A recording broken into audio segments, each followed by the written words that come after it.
Car का alignment time to time कराना बहुत ज़रूरी है। अगर आप भी अपनी कार का टाइम टू टाइम अलाइनमेंट नहीं कराते तो ऐसे में आपकी कार के टायर एक साइड से ज़्यादा घिस सकते हैं।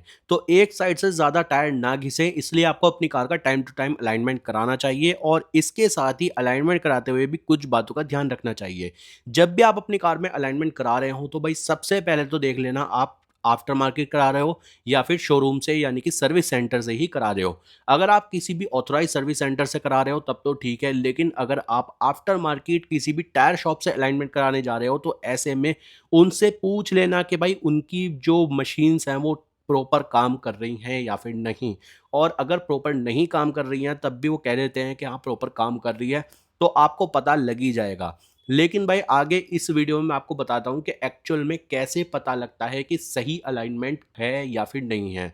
अगर आप सही अलाइनमेंट कराओगे तो आपको एटलीस्ट पता तो लग जाएगा कि आपका अलाइनमेंट कार का सही हुआ है या फिर नहीं हुआ है। तो देखो जैसे कि स्क्रीन पर आपको ग्रीन सिग्नल आ रहे होंगे, दिख रहे होंगे, ये जो भाई 0 डिग्री समथिंग दिख रहा है लिखा हुआ। अब ये जो है भाई सबसे पहले तो चारों आपके जितने भी टायर हैं वो सब ग्रीन होने चाहिए। इसके बाद जो वहाँ पे डिग्री है भाई वो 0 डिग्री 03 तक या फिर 2 या फिर 1 या फिर 0 डिग्री 00 होना ही चाहिए। अगर ये 3 या फिर उससे कम नहीं है तो इसका मतलब ये है कि ग्रीन नहीं है। रेड पे आ रहा है तब तो बिल्कुल भी मत अलाइनमेंट कराना, क्योंकि अगर रेड पे आएगा, स्टार्टिंग में रेड पे आएगा लेकिन उसके बाद वो जब अलाइनमेंट करना स्टार्ट करेंगे तो वो धीरे-धीरे ग्रीन पर आना स्टार्ट हो जाएगा। और जब वो एक्यूरेट सारे आपके टायर ग्रीन पर आ जाएँ, तभी आप अलाइनमेंट ओके मानो कि अलाइनमेंट हो चुका है। लेकिन अगर वो फिर भी रेड दिखा रहा है और वो कहते हैं कि अलाइनमेंट हो गया, तो ऐसे में आप बिल्कुल भी कार को ऐसे मत छोड़ना। और अगर उन्हीं ने ऐसे करके आपको दे दिया, फिर भी आप ठीक है कि आप मान लिया कि हाँ हो गया है, लेकिन आप फिर कहीं और चेक करा लो इससे बेटर।